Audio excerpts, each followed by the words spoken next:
August ২০২৪ থেকে বাংলাদেশে হিন্দু সম্প্রদায়ের উপর গণহত্যা চলছে। এ কথা এখন কোনো মানে যুক্তি দিয়ে তর্ক করে প্রমাণ করতে হবে এরকম কোনো কিছু নয়। এ কথা এখন গোপন বা স্থানীয় কিছু নয়। এটা এখন আন্তর্জাতিকভাবে স্বীকৃত সত্য। এবং হিন্দু সম্প্রদায়ের উপর এই গণহত্যা it is certified by the state. It is certified by Mohammad Yunus. Mohammad Yunus যতবার এই গণহত্যা সম্পর্কে তাকে প্রশ্ন করা হয়েছে, তিনি তাকে বিভিন্নভাবে লেবেল করেছেন। তিনি ১ম একে লেবেল করেছেন যে এটা হিন্দু সম্প্রদায়ের ওপর গণহত্যা হচ্ছে না, হিন্দু সম্প্রদায়ের ওপর অত্যাচার হচ্ছে না। এই অত্যাচারটা হচ্ছে আওয়ামী লীগ সমর্থকদের ওপর। যেন আওয়ামী লীগ সমর্থক হলেই এরকম অত্যাচার করা যায়। তারপরে আবার যখন তাকে এই বিষয় নিয়ে আবার প্রশ্ন করা হলো, তখন তিনি একে বলার চেষ্টা করলেন যে এটা নাকি ভারতীয় প্রচার মাধ্যমের অপপ্রচার। তারপরে যখন এই জিনিসটা বাড়তে সবভাবে আন্তর্জাতিকভাবেও বিভিন্নভাবে প্রশ্ন আসতে লাগলো, চাপ আসতে লাগলো, তিনি তখন এই দুটোর পাশাপাশি আরেকটা তথ্য খাড়া করলেন। তিনি বলা শুরু করলেন, আওয়ামী লীগ নিজেই নাকি এই কাজটা করছে বাংলাদেশে একটা অস্থিতিশীল পরিস্থিতি তৈরি করার জন্য।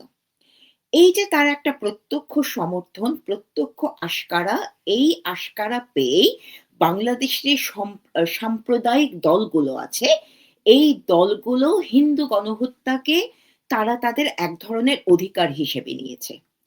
এবং তারই ফলাফল হিসেবে আমরা দেখি বাংলাদেশে যে হিন্দু, বৌদ্ধ, খ্রিস্টান ঐক্য পরিষদ আছে, তারা সম্ভবত গত মাসে একটি প্রতিবেদনে বলেছে যে অগাস্ট ২০২৪ থেকে ডিসেম্বর পর্যন্ত প্রায় ২৫০০ এর মতো সহিংস অপরাধ হিন্দু জনগোষ্ঠীর বিরুদ্ধে সংঘটিত হয়েছে এবং এই অপরাধগুলো কোনো নির্দিষ্ট ধরনের সীমাবদ্ধ নয়। এই অপরাধের মধ্যে হত্যা আছে, শারীরিক নির্যাতন আছে, হিন্দু নারীদেরকে ধর্ষণ আছে, আছে হিন্দু আম জনগোষ্ঠীর মানুষকে চাকরিচ্যুত করা, তাদের ব্যবসা-বাণিজ্যের ক্ষতি সাধন, অগ্নিসংযোগ, তাদের ঘরে এবং ব্যবসা প্রতিষ্ঠানে অগ্নিসংযোগ এবং নানানভাবে তাদেরকে আর্থিক ক্ষতির সম্মুখীন করা।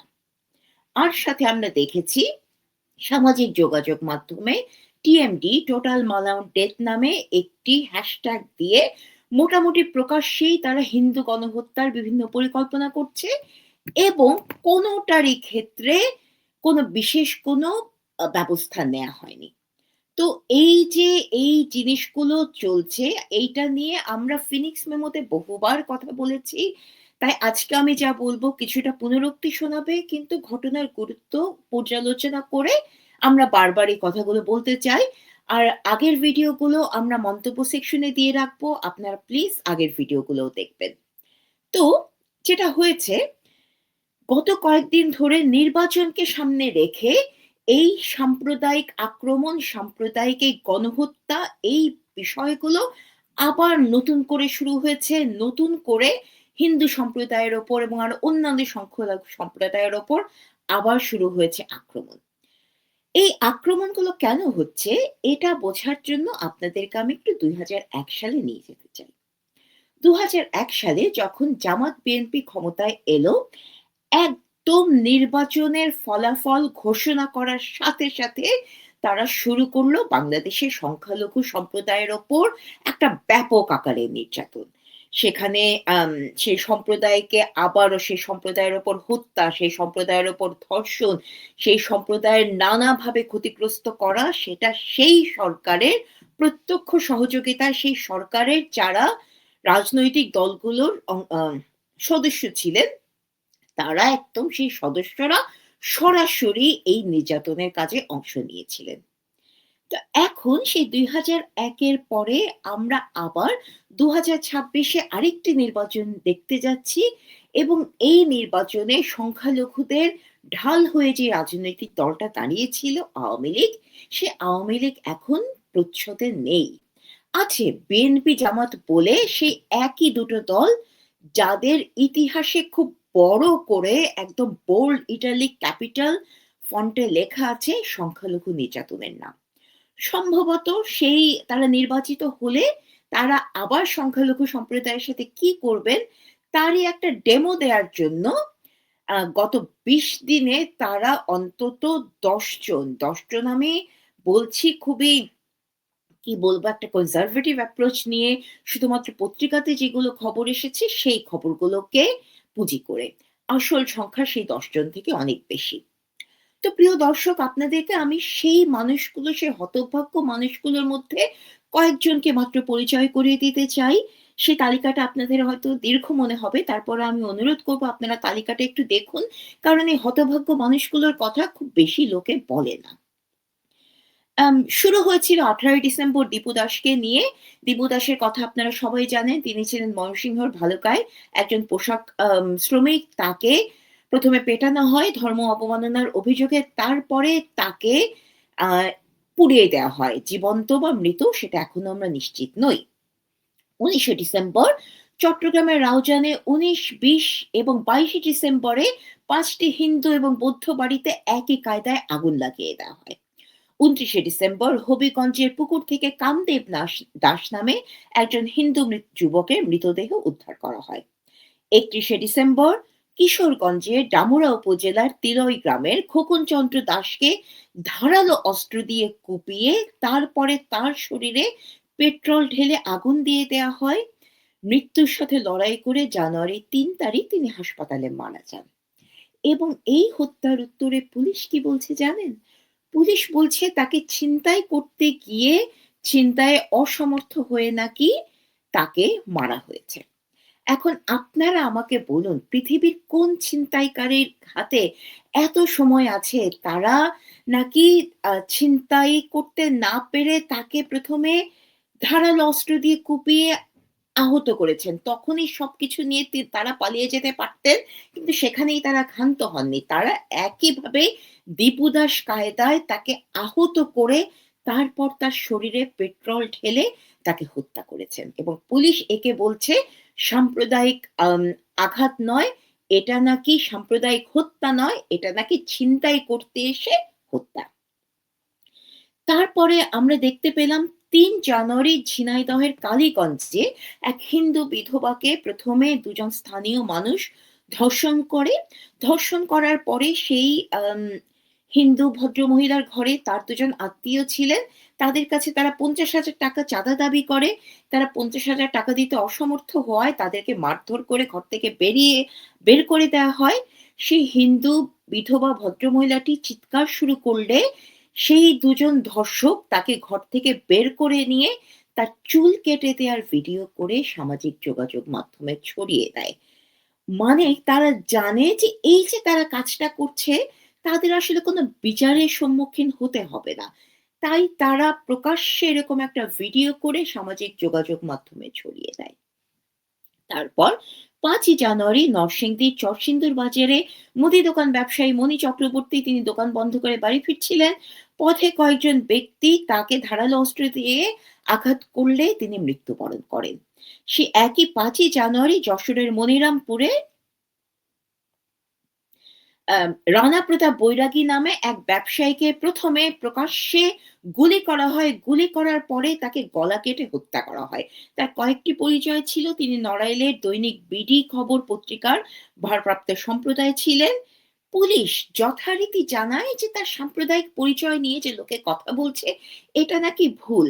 তিনি হত্যা মামলার আসামি ছিলেন। তিনি দীর্ঘদিন ধরে চরমপন্থী রাজনীতির সঙ্গে জড়িত ছিলেন এবং সবচেয়ে গুরুত্বপূর্ণ যেই খবর পুলিশ আমাদেরকে দিয়েছে তা হলো রানা প্রতাপ বৈরাগী তিনি আওয়ামী লীগের সদস্য ছিলেন।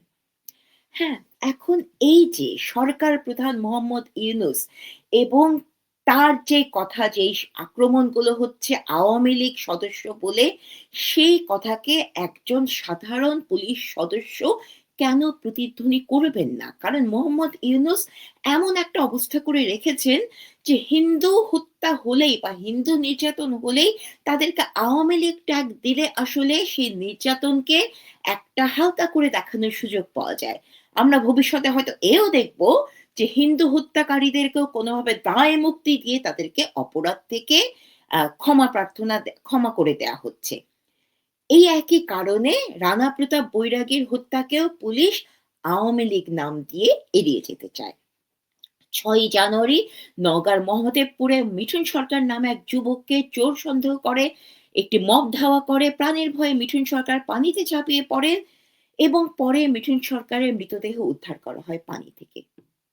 আমরা আসলে জানি না মিঠুন সরকার সাঁতার জানতেন কিনা, কিন্তু আমরা এইটা জানি যে গত কয়েক মাস আগে ভ্যানচোর সন্দেহে রূপলাল দাস এবং প্রদীপ লাল দাস তারা যখন তাদের মেয়ের বিয়ের কথা নিয়ে কথাবার্তা বলতে যাচ্ছিলেন, তাদেরকে একদল লোক ভ্যানচোর বলে আক্রমণ করে এবং সেই মব তাদেরকে পিটিয়ে পিটিয়ে মেরে ফেলে। এই যে মিঠুন সরকার নামের এই যুবকটি, তিনি সম্ভবত এই রূপলাল দাস আর প্রদীপলাল দাসের ভাগ্য বরণ করতে চাননি বলে পানিতে ডুবে মরাকেই তার নিয়তি হিসেবে মেনে নিয়েছিলেন।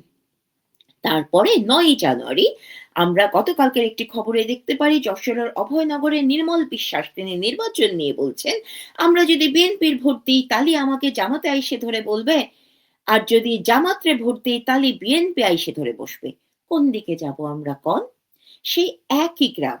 আচ্ছা প্রিয় দর্শক, এই যে অভয়নগর গ্রামটির নাম বললাম, এই নামটি কি আপনাদের পরিচিত মনে হচ্ছে?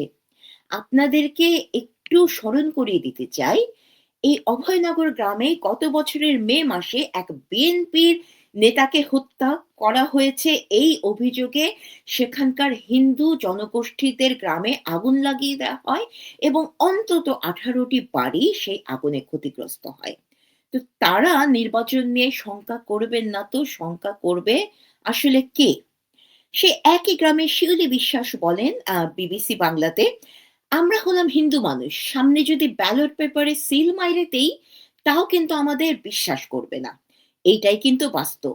আমরা হয়ে গেছি বলের মতো, যেদিকে যাই সেদিকে লাথি খাই।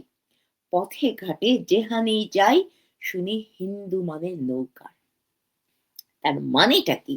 মুহাম্মদ ইউনূস ক্ষমতা পেয়ে আন্তর্জাতিক প্রচার মাধ্যমে যেই কথা বারবার প্রতিষ্ঠিত করতে চেয়েছেন যে হিন্দু সম্প্রদায় মানেই আসলে আওয়ামী লীগ। হিন্দু সম্প্রদায়কে অত্যাচার করা হচ্ছে মানে তারা আসলে আওয়ামী লীগ বলেই অত্যাচার করা হচ্ছে। এই কথাটা না হিন্দু সম্প্রদায় আসলে তাদের এক ধরনের ভবিতব্য বলে মেনে নিয়েছেন। মেনে নিয়েছেন বলেই তারা এই যে তাদের উপর আক্রমণ হবে সেটা নির্বাচনে যেই জিতে আসুক না কেন, তারা এক ধরনের নিয়তি তারা নির্বাচনের ১ মাস আগেই এই নিয়তি মেনে নিয়েছে। হুম? এখন এই যে সংখ্যালঘু নির্যাতন হচ্ছে সেটা মোহাম্মদ ইউনূস তিনি যতই চাপা দিয়ে রাখার চেষ্টা করুন না কেন, জামাত বিএনপি যতই চাপা দিয়ে রাখার চেষ্টা করুক না কেন, এটা কিন্তু প্রতিষ্ঠিত সত্য। বারবার বিভিন্ন আন্তর্জাতিক রাজনীতিবিদরা, সরকারের সহযোগীরা তারা বারবার এর প্রতিবাদ করেছেন। আমরা দেখেছি খুবই সম্প্রতি কানাডার এমপি মেলিসা ল্যান্সম্যান তিনি এই হিন্দু সম্প্রদায়ের উপর নির্যাতন প্রসঙ্গে বলেছেন, এই বিষয়ে কানাডা সরকারের নীরব থাকা উচিত হবে না এবং আমরা নীরব থাকব না।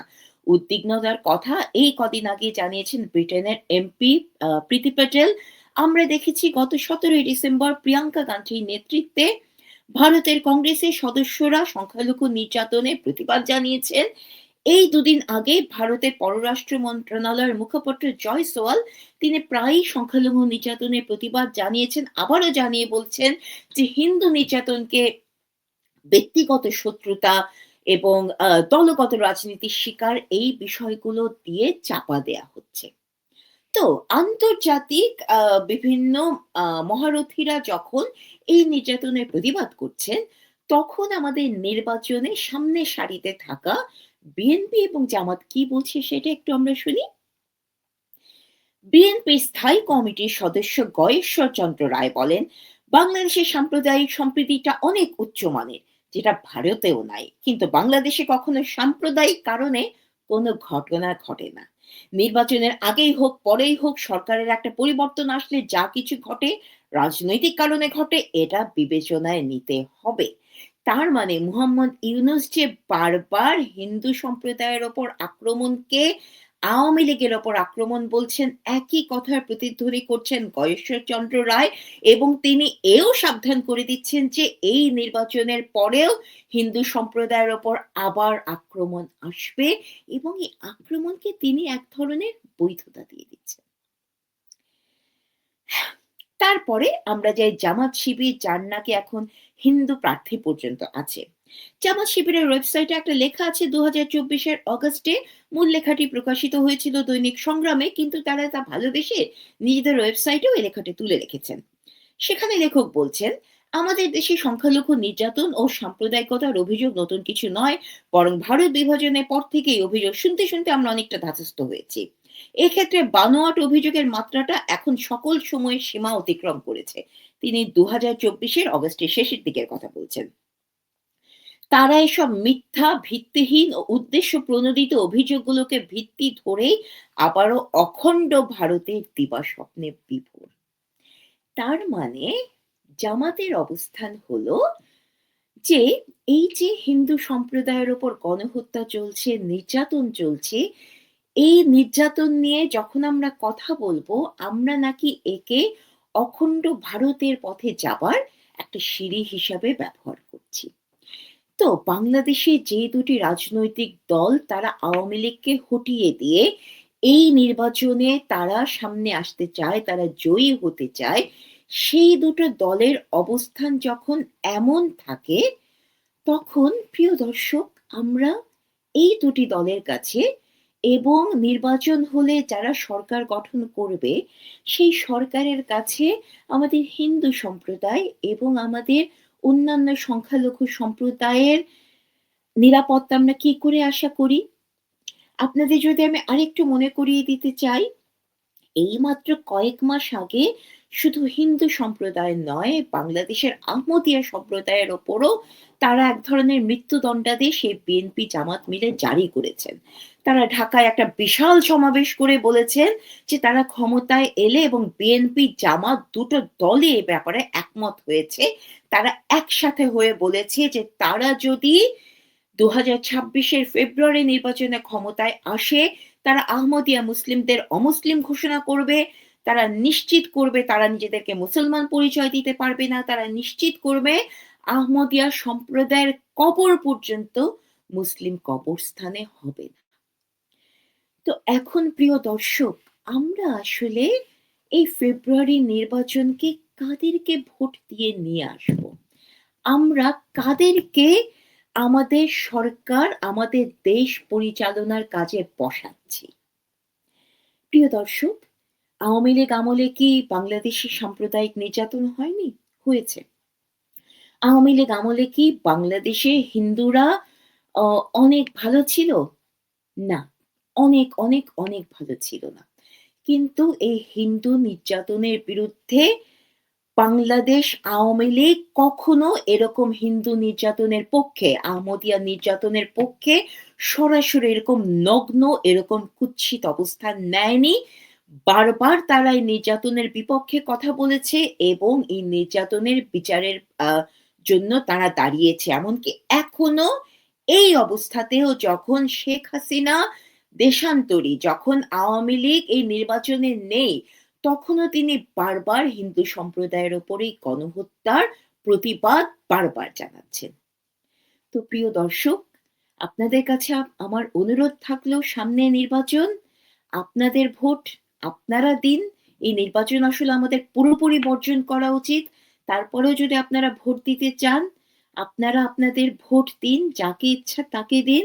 কিন্তু দয়া করে এমন কাউকে আপনারা ভোট দেবেন না যারা আপনাদের এই ভোটকে সংখ্যালঘু গণহত্যা, হিন্দু গণহত্যা দিয়ে কলঙ্কিত করবে। ভালো থাকবেন সবাই। বিদায়। জয় বাংলা।